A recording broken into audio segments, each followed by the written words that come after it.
আসসালামু আলাইকুম ওয়া রাহমাতুল্লাহ। পিতামাতার চেয়ে স্বামীর হক কি বেশি? খিদমত ও সেবার দৃষ্টিকোণে মায়ের হক সবচেয়ে বেশি এবং সেটি পিতার তুলনায় ৩ গুণ। অতঃপর পিতার হক।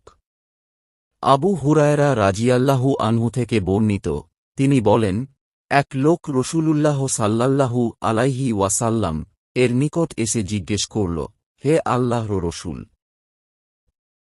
আমার নিকট কে উত্তম ব্যবহার পাওয়ার অধিক হকদার? তিনি বললেন, তোমার মা। লোকটি বলল, অতঃপর কে? নবী সাল্লাল্লাহু আলাইহি ওয়াসাল্লাম বললেন, তোমার মা। সে বলল, অতঃপর কে? তিনি বললেন, তোমার মা। সে বলল, অতঃপর কে? তিনি বললেন, অতঃপর তোমার বাবা। সহিহ বুখারী, হাদিস ৫৯৭১। শ্রদ্ধা ও আনুগত্যের দৃষ্টিকোণে স্বামীর হক সবচেয়ে বেশি। কাইস ইবনু সাদ রাজিয়াল্লাহু আনহু